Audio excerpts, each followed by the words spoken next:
let's look at balancing a couple of different equations, and let's apply kind of those rules I was telling you about, where you look at how many places different elements are. For example, hydrogen is in 2 of our products, and that makes it a little more complicated to balance. And the same thing with phosphorus. It's in 2 of our products. Anytime you have more than 2 places to look at, we've got 3, it makes it a little harder. And so generally a good rule of thumb is to leave those for last, balance whatever is left. So hydrogen and phosphorus, we're going to do those last. That only leaves oxygen. So we look in our reactants and we see 3 oxygens here, and be sure to look at the whole side, but there are 4 there. And so this is kind of where we do like a cross up, where we take this 4 and we get a 4 there, this 3, we put a 3 there, and that makes it gives us 4 times 3, that's 12 of the oxygens there, and 3 times 4, that's 12 oxygens there. So oxygen is balanced. So let's look at everything else. We're supposed to go to phosphorus next, so we'll be careful. For phosphorus, we have how many there? That looks like this multiplies through, so we have 4 phosphorus in our reactants. And then for our products, we got to watch this in 2 places. So right here I see 3 phosphorus from this 3, and here I just have 1, but that gives me a total of 4.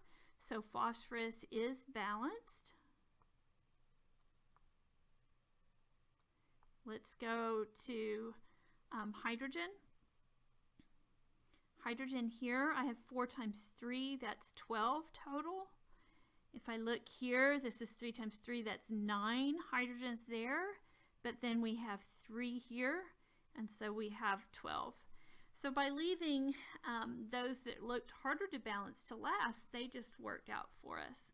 Let's try another one.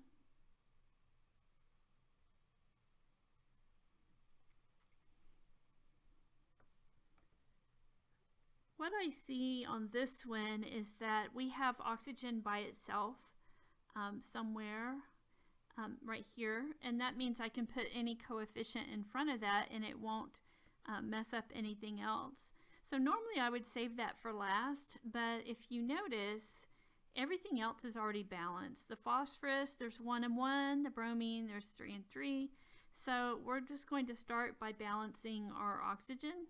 There's 2 in the reactants, so looking at all the reactants, I have 2, and here I just have 1 oxygen there, so I'm going to put a 2 in front of that, and that gives me 2 oxygens.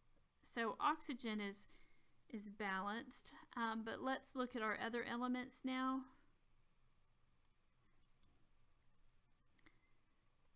That too just affected my phosphorus and bromine. Let's just look at phosphorus. I have 2 phosphorus here, and here I just have 1, so I need a 2 there. Phosphorus is balanced, and then we can look at our bromine. We have 2 times 3, that's 6 bromines there, and here 2 times 3, we have 6 there.